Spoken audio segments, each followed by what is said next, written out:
bersama Bapak Saiful Mujab, Esos Emikom di Baratok. Dan tema kali ini kita akan membahas tentang puasa. Dan saya mau nanya Pak, dalam hukum Islam ada puasa wajib, sunnah, haram, makruh, dan mungkin Bapak bisa jelasin apa itu puasa itu. Baik, bismillahirrahmanirrahim. Assalamualaikum warahmatullahi wabarakatuh. Waalaikumsalam. Bismillah, alhamdulillah, salatu wassalamu ala rasulillah Muhammad ibn Abdillah, la hawla wa la quwata illa billah. Alhamdulillah, puji syukur siang hari ini kita masih dapat berjumpa kembali meskipun masih dalam online, masih dalam dunia daring. Hari ini bahasan kita adalah puasa. Tadi sudah ditanyakan apakah ada puasa wajib, kemudian puasa yang makruh, puasa yang sunnah dan lain sebagainya.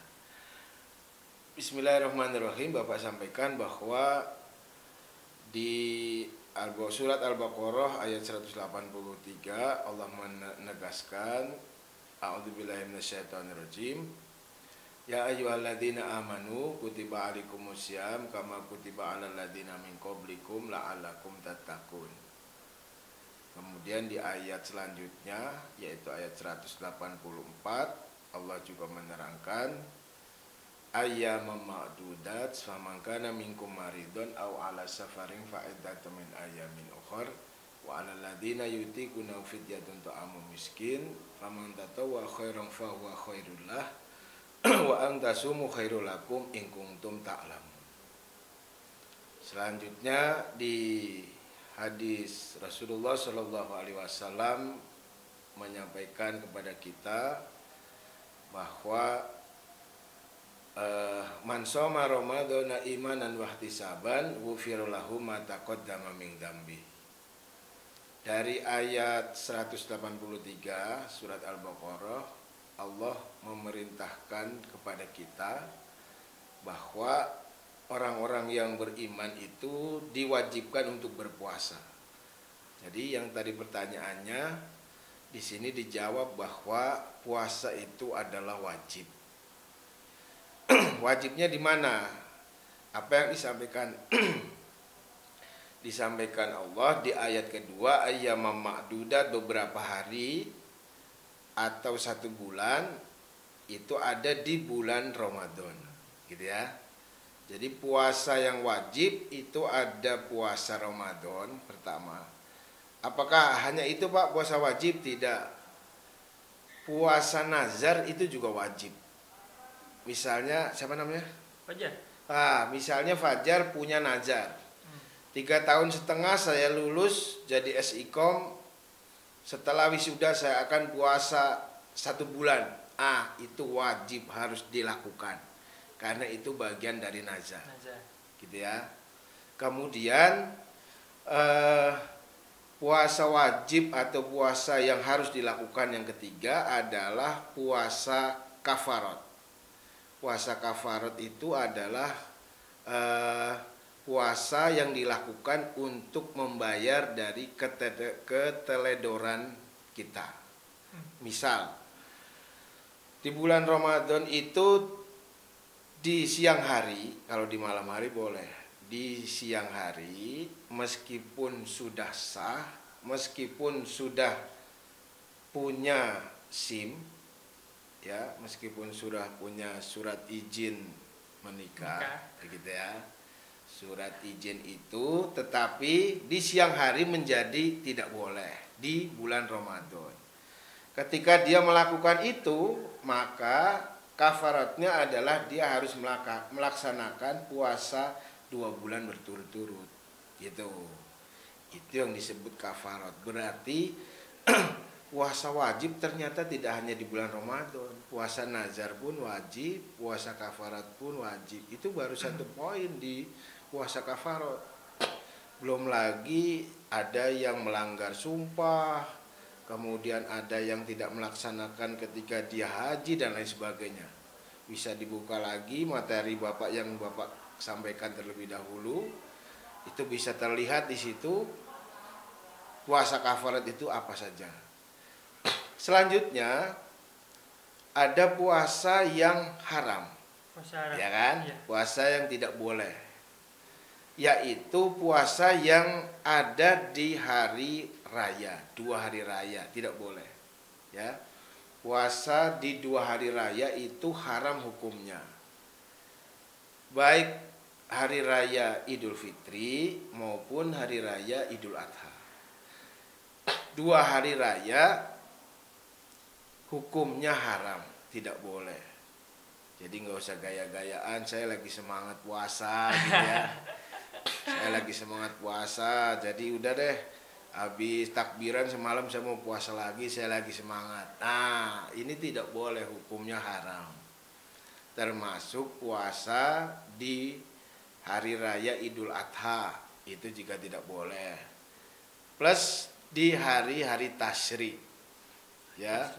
Hari tasyrik, kalau hari raya Idul Adha itu tanggal 10, kalau hari tasyrik itu ada di tanggal 11, 12, 13. Itu hari tasyrik. Jadi tidak boleh puasa di hari-hari itu hukumnya haram. Oke, kemudian kalau puasa yang hukumnya sunnah banyak. Puasa Senin Kemis, puasa ya, Nabi Daud. apalagi kira Nabi Daud. Gimana puasa Nabi Daud itu? Puasa yang seperti apa? Sehari puasa sehari enggak. Oh, sehari puasa sehari enggak, betul. Ada puasa Arafah gitu ya. Kemudian ada puasa Syawal, bulan Syawal. Gitu. Ya itu tadi. Jadi kalau masih semangat berhenti 1 hari untuk Lebaran, selanjutnya silakan mau puasa lagi boleh. Dan hadis Kanjeng Nabi mengatakan bahwa kalau yang dia melaksanakan puasa 6 hari di bulan Syawal, puasa 1 bulan di bulan Ramadan, Iya. ditambah puasa 6 hari di bulan Syawal, itu pahalanya sama dengan dia puasa 1 tahun. Subhanallah. Gitu ya. Jadi salah satu dari puasa sunnah. Ada juga puasa Ayyamul Bid, hari pertengahan di tengah bulan Komariah. Apa tuh bulan Komariah? Misalnya gini, misalnya bulan Maulid, Iya. Rabiul Awal, di tanggal 13, 14, 15 itu kan pertengahan bulan tuh. Pertengahan bulan. Puasa itu sunnah. Puasa sunnah pertengahan bulan. Oke. Gitu ya. Oke, kalau ngomongin puasa Pak, syarat wajib yang diwajibkan untuk berpuasa itu siapa gitu Pak? Syarat wajib dari puasa adalah yang pertama dia Islam, ya kan? Iya, tentu Islam. Dia berarti wajib untuk berpuasa. Kemudian dia berakal. Jadi kalau orang yang nggak berakal, dia nggak diwajibkan, gitu ya. Harus berakal ya teman-teman. Harus berakal. Selanjutnya dia balik. Balik. Jadi yang belum balik itu Tidak diwajibkan. belum diwajibkan puasa. Anak-anak belum diwajibkan berpuasa. Kalau mahasiswa saya kira udah balik semua ya. Kayaknya ada yang belum Pak. Insya Allah sudah semua balik ya. Sudah balik. Sudah balik semua. Ya kalau wanita kan sudah menstruasi. Gitu. Iya. Kalau laki-laki sudah pernah mimpi basah, mimpi endehoy gitu kan. Sudah. Kemudian selanjutnya syarat wajib itu adalah orang yang mampu berpuasa. Dia Islam, dia berakal, dia balik, tapi dia nggak mampu. Maksudnya dia sakit atau dia bepergian jauh, maka dia tidak wajib berpuasa. Gitu. Kalau misalnya ada temen yang mampu berpuasa, dia tidak berpergian jauh, dia sehat gitu, tapi tidak berpuasa, itu hukumnya apa? Dosa besar hukumnya. dia hukumnya dosa besar, apalagi dia pura-pura lupa. Pura-puranya sudah dosa, tidak puasanya dosa juga. Itu subhanallah, itu dosanya gede banget. Gitu ya. Jadi kalau benar-benar dia lupa, itu bagian dari rezeki dari Allah. Tetapi ketika dia pertengahan makan, dia ingat. Harus ditaruh ya kan. Iya, kalau lanjut makan, Kalau dilanjutkan berarti dia berdosa, ya kan? Dan dia puasanya batal, gitu ya. Kalau dia lupa sampai dengan habis dia belum ingat, setelah dia minum baru dia ingat, bisa dilanjutkan kembali. Atau misalnya dia belum habis nih, dia udah ingat, ya Allah kan gua puasa, kan saya puasa.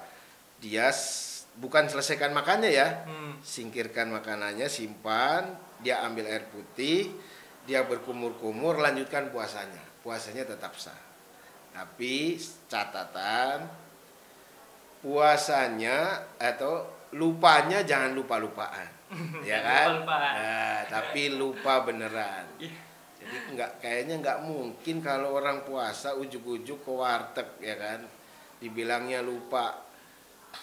Wartegnya aja udah dikasih kelambu kan? Bilangnya lupa atau enggak bilangnya stangnya rusak, tiba-tiba belok gitu, jangan. Nah iya. Tiba-tiba stang belok.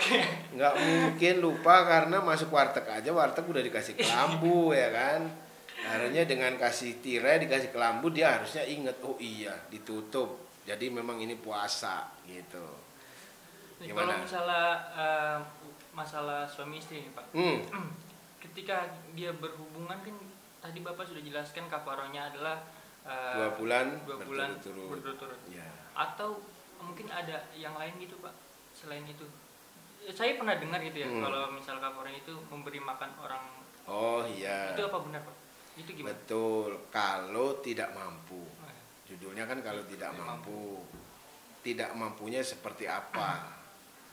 Kalau tidak mampunya hanya malas-malasan, tidak mampunya dalam hal ini malas atau keberatan dengan hukum yang Allah tentukan, ya mau nggak mau dia harus melaksanakan puasa. Kalau dia benar-benar tidak mampu, misalnya karena kesehatannya atau misalnya karena ya ampun Pak, saya aja puasa yang sesungguhnya aja sulit Pak, karena saya kerjanya dari pagi sampai malam nggak pernah berhenti. Kalau saya nggak makan, tenaga saya nggak ada dan lain sebagainya gitu ya. Maka dia boleh diganti dengan memberi makan 100 fakir miskin. Yang pertama 100. Tidak mampu maka 60. Gitu ya. 100, waduh, boro-boro 100 ya kan. Ya udah 60 gitu. Oh, itu dikurang lagi 60. Dikurang lagi, begitu dikasih dispensasi oleh Kanjeng Nabi, kalau tidak mampu 100, 60. Begitu ya. 60 masih tidak mampu, mau tidak mau puasa gitu.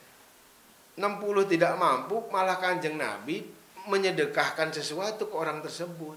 Oh, menyediakan. Iya kan, menyediakan sesuatu ke orang tersebut. Artinya orang itu benar-benar lemah, gitu kan? Lemah secara fisik, tapi lemah juga secara finansial. Tetapi ketika kategori di masyarakat fisiknya kuat, ekonominya kuat, dia nggak mau, ya berarti dia orang yang berdurhaka terhadap agama, ya kan? Gitu loh. Oke, jadi jaga pandangan meskipun dengan istri sendiri ketika bulan Ramadan. Kenapa? Karena ketika hawa nafsu ini sudah menguasai, kan banyak hadis yang yang menyampaikan bahwa kalau bulan Ramadan itu setan sudah dibelenggu gitu ya. Setan sudah diikat di neraka. Kenapa kok kita masih terganggu oleh setan? Bukan setan yang mengganggu, tapi hawa nafsu kita yang menguasai. Di dalam tubuh kamu itu punya akal, punya hati, dan punya hawa nafsu. Gitu ya. Setiap orang itu punya 3 itu, punya akal, hati, dan hawa nafsu. Kalau hati dikuasai oleh akal dan hawa nafsu, hancur hidupnya. Yakin Bapak. Tapi kalau akal dan nafsunya dikuasai oleh hati, Bapak yakin dia akan menjadi orang kuat dan akan menjadi orang merdeka. Jangankan 3,5 tahun di Vkom, 3 tahun selesai. Insya Allah. Kalau nggak dikuasai hawa nafsu. Itu kan dia. Sehingga hati-hati di bulan Ramadan. Kenapa? Karena bulan Ramadan karena puasa itu menahan. Jadi tolong tahan pandangan gitu ya, tahan nafsu. Karena di bulan Ramadan di siang hari sesuatu yang halal menjadi haram, gitu. Makanan halal, minuman halal, istri halal, tetapi di siang hari di bulan Ramadan itu haram. Sehingga kita perlu menjaga diri kita, mengendalikan hawa nafsu kita. Hawa nafsu juga nggak boleh dimatikan. Kenapa? Kalau dimatikan kamu nggak nafsu makan ya kan? Ntar nggak nafsu kuliah, ntar nggak nafsu sama cewek, bahaya, ya kan? Itu dia. Tapi dikendalikan, mengendalikan hawa nafsu. Bahasanya puasa, menahan dari sesuatu yang membatalkan puasa. Kalau misalnya ini Pak, kita tahu kalau puasa itu ketika kita menjalani puasa kita mendapat pahala. Tapi selain dari mendapat pahala itu, apakah puasa memiliki manfaat sendiri itu buat kita? Banyak. Kita? Apa itu? Yang pertama untuk kesehatan, ya kan? Posisi lambung kita setiap saat atau metabolisme tubuh kita, prediksi para dokter dan apa yang disampaikan oleh para medis menyatakan bahwa ketika kita makan pagi jam 7, sarapan jam 7, maka 8 jam baru diolah baru selesai. Iya. Kira-kira kalau jam 7 makan pagi, selesainya ngolah jam berapa tuh? Tambah 8. 7, 8, 9, 10, 11, 12, 13, 14, jam 3. Jam 3 kan? Jam 3. Jam 12 kita udah makan. Jam 12 udah makan lagi. Belum selesai ngolah udah ditaruh beban. Oke. Belum selesai jam 6 sore udah makan lagi. Ketika puasa, seluruh organ yang terbaik di badan kita diistirahatkan. Subhanallah. Ya kan? Subhanallah. Berarti banyak sekali manfaatnya. Banyak sekali manfaatnya. Ketika semua diistirahatkan, maka ada apa yang bisa disampaikan itu menjadi awet, menjadi terpelihara, menjadi bagus gitu kan. Yang tadinya rusak kemudian menjadi bagus kembali karena istirahat. Ya kan, orang kalau udah kecapean, udah nggak bisa ngapa-ngapain, dia istirahat. Setelah selesai istirahat kan dia punya power lagi tuh, punya tenaga lagi. Jadi ibarat kata kalau misalnya kita main futsal, kalau capek tuh, ya kita mau nggak mau harus istirahat kan. Kalau misalnya dipaksain juga, lama-lama kita habis sendiri gitu buat kita. Gitu. Ibarat kata seperti itu. Makanya puasa memiliki manfaat yang cukup banyak, sehingga kita bisa mengistirahatkan organ-organ tubuh kita itu dari hari-hari biasa. Gitu, Pak. Betul. Itu secara kesehatan, kemudian secara hikmah yang lain. Itu puasa melatih kita peduli terhadap sesama, ya. Saling berbagi. Kita peduli terhadap sesama. Kalau kita puasa masih ada jaminan nanti maghrib di meja dapur sudah siap, di meja makan sudah disiapkan orang tua kita. Tapi di luar sana belum tentu, ya kan? Jadi dengan kita puasa, ya Allah, ternyata ini rasanya lapar. Ini rasanya haus. Dengan kita sudah pernah merasakan lapar dan haus, ketika ada orang yang kelaparan dan kehausan, disitulah kita harus berlomba-lomba untuk menolong mereka supaya mereka tidak kelaparan dan tidak kehausan. Jadi kalau ngomong bulan puasa tentu kita tidak lepas dengan bulan berbagi istilahnya. Betul. Apa hukumnya ketika kita memberi makan orang yang puasa? Memberi makan orang puasa pahalanya sama dengan orang yang berpuasa yang kita beri. Makanya banyak bukber gitu ya. Iya, banyak Buka bersama segala macam. Cuma yang salah di sini adalah harusnya yang dikasih yang benar-benar nggak punya, Yang benar-benar gitu ya. yang Yang benar-benar kesulitan. buat buka aja susah begitu loh. Kalau tetapi ada juga yang menyampaikan ke saya, ya nggak apa-apa Pak. Berarti kalau dia bukber, dia buka bersama, berarti dia berpuasa. Kalau dia bukber nggak puasa itu pelanggaran. Nggak Ya kan? gitu juga dong. Iya. Jadi itu masih bagus Pak, kalau dia buka bersama berarti dia puasa. Oke. Tetapi akan lebih bagus ketika kita berpuasa dan kita punya rezeki lebih, kita juga memberikan buka puasa untuk orang yang membutuhkan, gitu. Tentu di bulan puasa juga kita ada selainnya itu fitrah ya Pak, apa? Oh, ada zakat Zakat fitrah. fitrah. Oke. Itu. Di bulan puasa itu ada zakat fitrah. Puasa Ramadan itu bagian dari rukun Islam. Zakat pun bagian dari rukun Islam. Gitu ya. Nah, di puasa Ramadan itu dimulai dari tanggal 1 sebulan penuh. Termasuk zakat fitrah pun bisa diawali dari tanggal 1. Oh, dari awal Ya, bisa diawali tanggal 1. Lebih bagusnya adalah di malam takbir 10 malam terakhir mungkin. sampai sebelum sholat Idul Fitri. Gitu. Jadi dimulai dari awal Ramadan itu lebih bagus. Kenapa begitu Pak? Di satu sisi ada yang bilang ya nanti kalau dikasih fakir miskin awalan nanti di akhir Ramadan udah habis. Ada betul juga seperti itu. Iya. Tetapi di sisi lain ada yang bilang begini, tidak ada jaminan nyawa kita sampai akhir Ramadan Pak. Betul. Ah, Ya, itu. jadi sebelum Ramadan akhir saya sudah bayar zakat duluan. Makanya ketika saya dipanggil di tengah Ramadan, dipanggil di akhir Ramadan, saya udah bayar zakat. Udah siap. Jadi saya siapkan aman. diri. Jadi silahkan dipilih yang mana saja, yang penting membayar kewajiban kita sebagai umat Islam untuk membayar zakat. Bisa di awal Ramadan, bisa di tengah Ramadan, atau di akhir Ramadan. Tetapi jangan sampai memberikan zakat fitrah setelah sholat Id.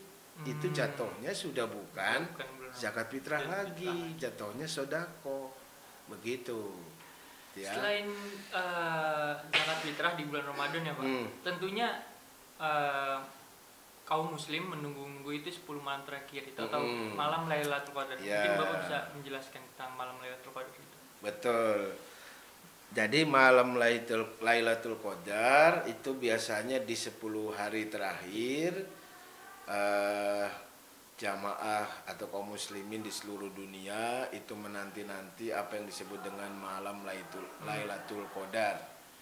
Kenapa malam Lailatul Qadar? Karena beribadah pada malam itu dan Lailatul Qadar turun, maka pahalanya adalah 1000 bulan. Kira-kira berapa tuh? 1000 bulan itu berapa tahun? Berapa? 1000 bulan itu kalau ditahunkan berapa tahun? Aduh, saya kurang Banyak, lagi. kurang lebih 80 tahun. 80 tahun. Ibadah satu malam hadiahnya sama dengan ibadah 80 tahun. Masya Allah. Ya kan? Makanya itu ditunggu-tunggu. Banyak hadis menjelaskan, menerangkan turunnya di malam ganjil 10 hari terakhir di bulan Ramadan. Bisa 21, bisa 23, bisa malam 25, 27, 29. Intinya malam ganjil. Intinya malam ganjil. Ada juga yang bilang Pak, kalau tanda-tandanya itu turun hujan. Apa benar Pak? Kalau itu Bapak kurang tahu gitu ya. Masih mitos. Ya. Dan mohon maaf, jangan hanya ngarepin Lailatul Qadarnya aja, itu betul. juga salah, ya kan? Puasa enggak, ya kan, terawih enggak, begitu 10 hari terakhir di masjid aja ngapain lu? Gue pengen dapat Lailatul Qadar, ya nggak begitu amat, ya kan? Yang lain juga harus dipenuhi tugasnya, ya. Jadi terawihnya iya, baca Al-Qur'annya iya, kemudian sholat malamnya iya, ya. Jadi ketika Ramadan itu tidak hanya terawih ya, sholat malamnya ya, tahajud pun laksanakan tahajud. Apalagi kan dibangunkan sahur tuh. Nah, itulah kesempatan. Sebelum sahur ambil wudhu, sholat 2 rakaat. Mahasiswa semua mohon ke Allah, ya Allah dimurahkan rezeki hamba gitu ya, dipermudah ya Allah kuliah hamba gitu kan. Tuh ya teman-teman. Bukan dipermudah birokrasinya, bukan, tapi dipermudah akal kita untuk menangkap mata pelajaran, mata kuliah yang ada gitu kan. Tugas-tugasnya menyelesaikan dengan rapi, tepat waktu lulusnya, hasilnya bagus gitu kan. Lulusnya tepat waktu, apalagi mendahului waktu itu lebih bagus. Oke, ya Allah jangan sampai saya jadi MA gitu kan, mahasiswa abadi. Jangan. Oke. Di malam bulan Ramadan tidak hanya sholat tarawih, tetapi silahkan gunakan malam-malam Ramadan itu dengan ibadah, baca Quran, sholat hajat, sholat tahajud, sholat tasbih dan sebagainya, banyak sekali gitu ya. Masalah puasa lagi Pak ya. Apa sih yang membatalkan puasa itu Pak? Yang membatalkan selain makan dan minum ya, tentu itu batal. Yang selain itu Oke. Yang membatalkan puasa selain dari makan dan minum adalah yang pertama tadi hubungan suami istri ya. Hubungan suami istri di bulan Ramadan itu tidak diperbolehkan, bahkan dia harus bayar puasa kafarat 2 bulan gitu. Kemudian selain dari puasa, selain daripada berhubungan suami istri, ini khususnya buat laki-laki, mengeluarkan air mani. Ya. Nah, ini siapa tuh? Kalau tidak sengaja nggak apa-apa. Kan nggak ketahuan. Ya, maksudnya begini, dia tidur siang tahu-tahu udah jadi pulau, nggak apa-apa. Itu berarti dia nggak sengaja. Wong dikasih mimpi, gitu. Tetapi kalau dengan cara apapun itu sampai keluar, berarti dia batal puasanya. Gitu. Oke. Jadi sah aja batal, suami istri aja batal apalagi sendiri. Ini udah 2 batal. Kemudian makan, minum batal, hubungan suami istri batal, keluar batal. Selanjutnya adalah muntah dengan sengaja. Muntah dengan sengaja itu diuak-uakin gitu. Jarinya gitu sampai uak gitu. Muntah diuak-uakin. Tetapi kalau dia itu memang masuk angin gitu ya, yang masuk angin, badannya memang meriang dan lain sebagainya, terus kemudian tahu-tahu dia muntah, nggak apa-apa, dia nggak batal, dia berkumur lagi untuk membersihkan muntah, dia bisa lanjutkan puasanya, gitu. Kalau yang masalah tadi, bentar dulu. Kemudian buat yang para kaum hawa itu ketika dia sedang puasa kemudian datang bulan, otomatis dia batal. Maka dia harus menghentikan puasanya dan dia harus membayar di lain waktu. Begitu. Okay. Yang tadi sempat bahas yang tentang air mani Pak. Itu kan nggak sengaja keluar ya Pak ya. Dan itu kan harus mandi wajib. Itu puasa itu nggak batal apa gimana? Kalau sekali lagi, kalau dia itu tidak sengaja, maka dia tetap mandi wajib untuk membersihkan. Puasanya tidak batal. Dia mandi wajib. Kenapa mandi wajib Pak? Kenapa harus mandi wajib? Karena dia akan sholat. Iya. Dan sholat itu harus suci dari hadas besar dan hadas kecil. Keluar mani itu bagian dari hadas besar. Oke.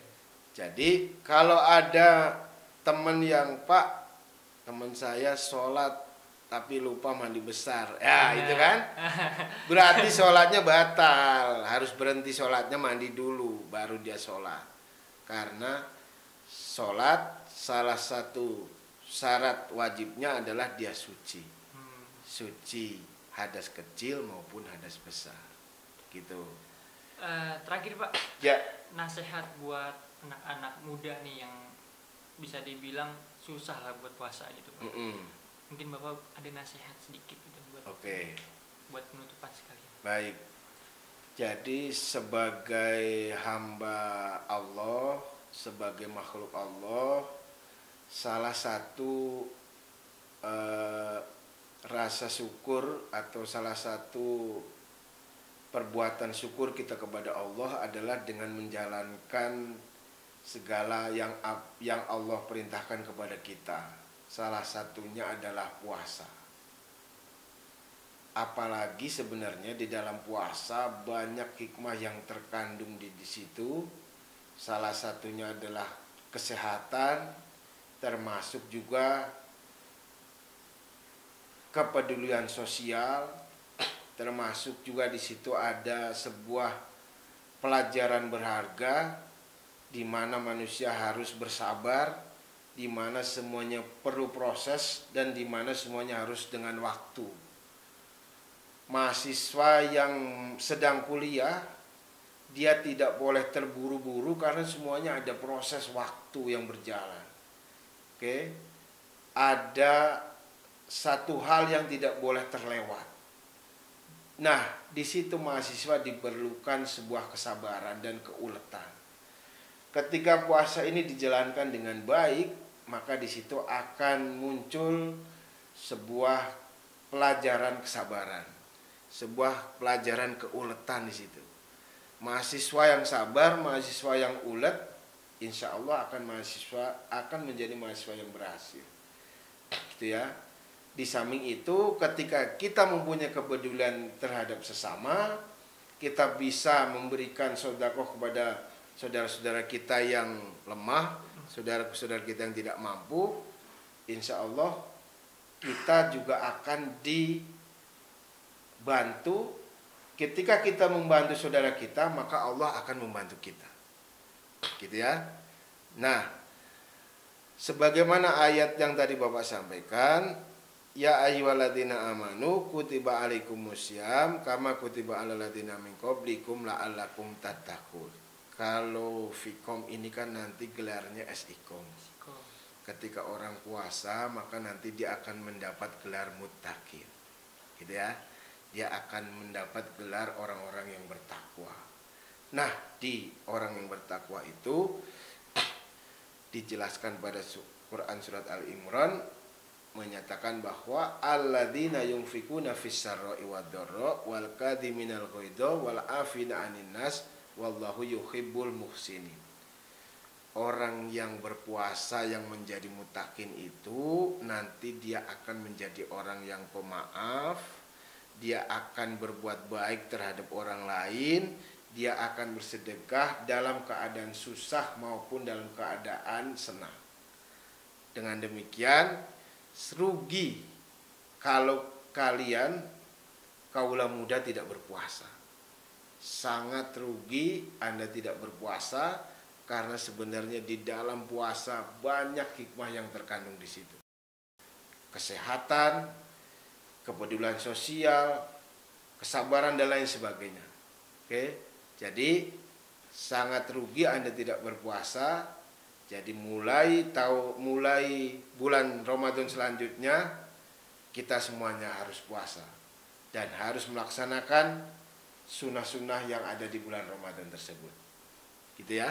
Oke, teman-teman semua, berikut podcast dari kita tentang puasa bersama Bapak Saiful Mujab. Terima kasih Bapak Saiful. Sekian, terima kasih. Assalamualaikum warahmatullahi wabarakatuh.